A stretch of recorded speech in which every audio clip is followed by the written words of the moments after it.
Congratulations. I give you the floor now. All the best.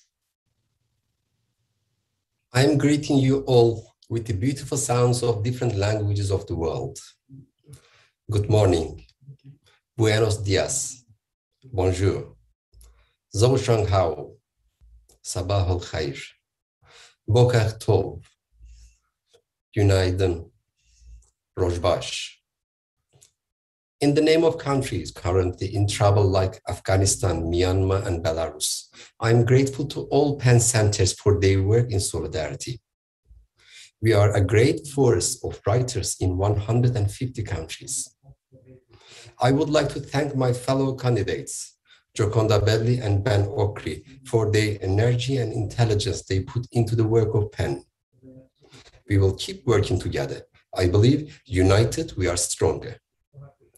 I thank my fellow PEN members for entrusting me with PEN's future, an honor and responsibility that I recognize and will keep in my mind and heart as I fill the role of president of our noble organization.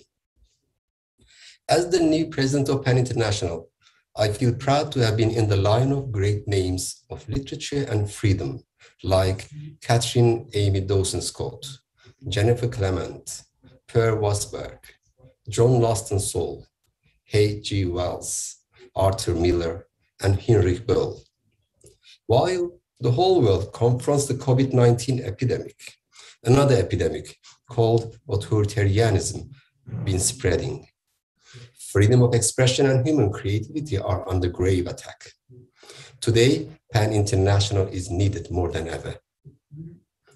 100 years ago, in his words at the first PEN dinner, our first president, John Galsworthy, said, "We writers are some sort trustees for human nature. If we are narrow and prejudiced, we harm the human race." I reaffirm today, 100 years later, this founding commitment. PEN International is a defender of free expression and a refuge for writers at risk. It's a place of hospitality for all writers without exception. Young writers, women writers, and those writers coming from minority and oppressed communities.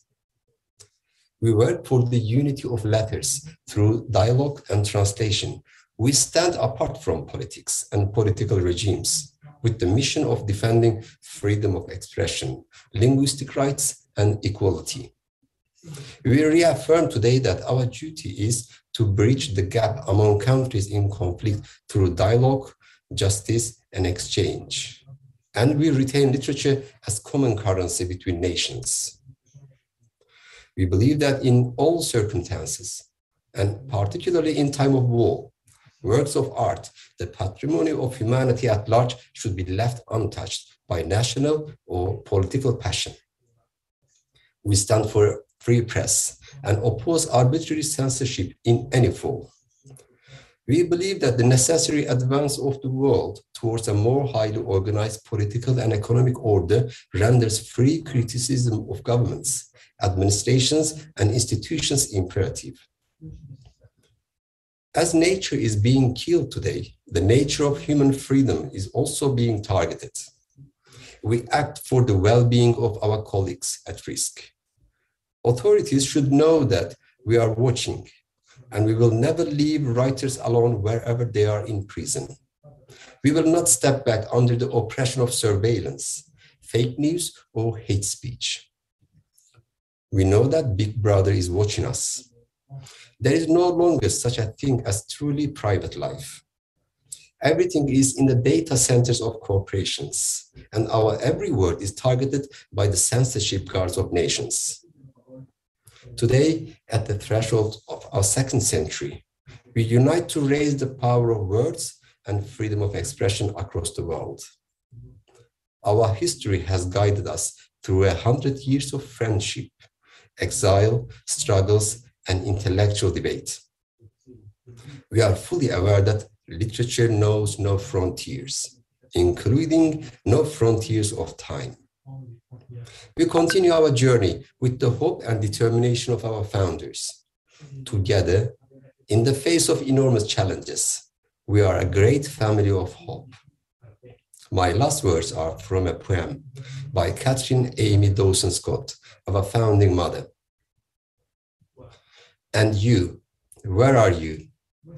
Waiting in the great silence for the hour of a rebirth.